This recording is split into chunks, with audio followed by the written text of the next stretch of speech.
Всем привет! Сегодня у нас на обзоре красивые камины и мангальные комплексы с украинского гранита. Всем приятного просмотра, друзья!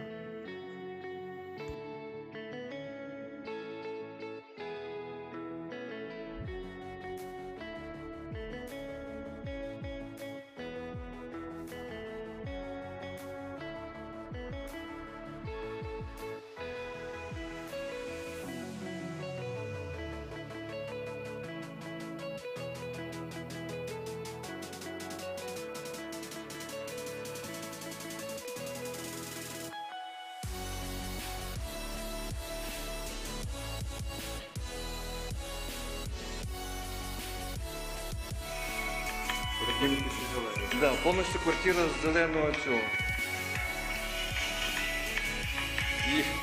І брат зелений футбол, як все совпало. Столешниця подивно. Так що у нас... Ну, не тільки вам такий цей камін нравиться. І нам, і їм. Щось необычне таке. Ви вже палили його, так? Да, він функціонує. В нього є розводка на дві кімнати. Остаточне тепло, яке виробляється з камінної топки з радіаторів самої топки, воно входить зверху. А там ще є щось всередині, що воно ще гріє? Ні, сама камінна топка. Ну так як у колишні грубки, так? Розводені. Чи просто Типа того, так. Тільки трохи по-современному. В неї ж є на самій камінній топці ребра жорсткості. Ну такі ці. Радіатори називаються. І остаточне тепло, яке має входити просто в трубу, воно входить в кімнату. Мені ще понравилося, бачиш, одні питають, чи лопне, чи не лопне. Все, людина зробила з розчотом, що якщо лопне, то так.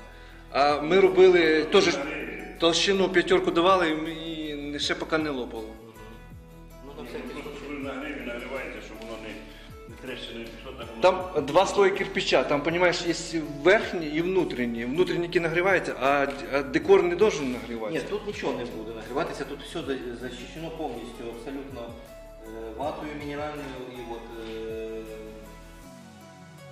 це називається, Ну, коротше, це, що на батареї ставлять, щоб тепло там. Так, воно спеціальне для камінних цих. Ага.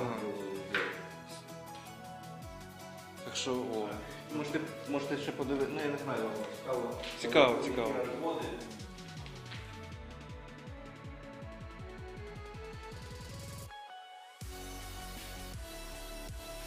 Ох ти, це верх цього каміну, так? Да? Ну так, стандарт, він тут захищений, тут нічого немає, тут тільки воздуховоди. Декоративні панелі. Ага. Віталік, іди глянь. Тут теж красота.